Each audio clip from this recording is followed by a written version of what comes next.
The best job I ever had I almost didn't get because I ran over a cat streaking out from behind a pink and white mountain hydrangea bush, and although almost late, my conscience could not bear to leave that dead cat eyes open searching for yarn.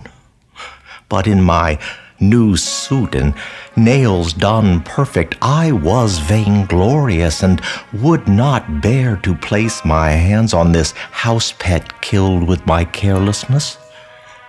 So I searched for anything to clear the byway, but it was a sterile suburban enclave with no discernible detritus, and I thought of the Mickey's Big Mouth carton covering the egg-shaped hole under the accelerator, and with this cardboard began to push the feline corpse to the curb.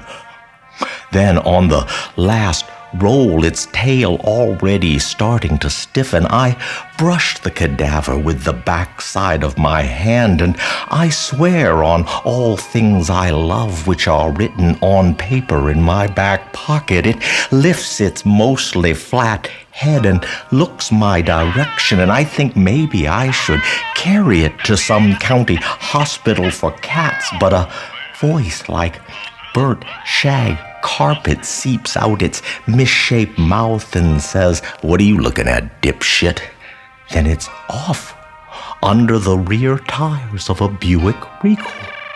And there is no time to assimilate, as I am so late, and I haul ass, shirt sweating through to the service door of the New Faith Church of God, and after 2 interviews and 3 laying of hands, I accept the Holy Spirit, a landscaping position and guardianship of the Wednesday night youth ministry.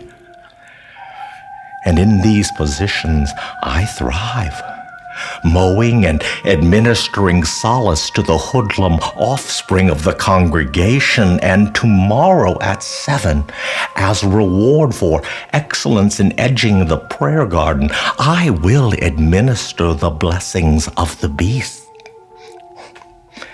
And moments from my first sermon, hair as high as gravity will allow, I gaze from the altar through the drive-through window where I once received a bright red dilly bar on my birthday, all sorts of trucks and trailers clogging the pea gravel parking lot, and animals all around with ribbons and unnerving V-neck sweaters. And quickly I know the verse I have chosen, Leviticus 15:13, regarding God's distaste of bestiality, is inappropriate. But I do not panic and quickly say to myself, what would Jesus do? And in a Rhema response, he replies, ask St. Francis, it's Wednesday. And that is solid counsel, for before I know, I am giving the grace of God to an array of domestic breeds, including a chicken, which makes me laugh. But in her Bates Motel wheelchair over by the dumpster, Esther Crane motions to me with an arthritic cudgel, and she channel locks her misshapen fingers into my soft flesh, and I know before the cage is uncovered there are hamsters inside. And it is not the good feeling I once experienced, but the reek of rancid tallow from a sunbeam fryer. And in my spastic recoil, limbs flailing, Esther is now unconscious, the cage unsealed, and rodents are on the run.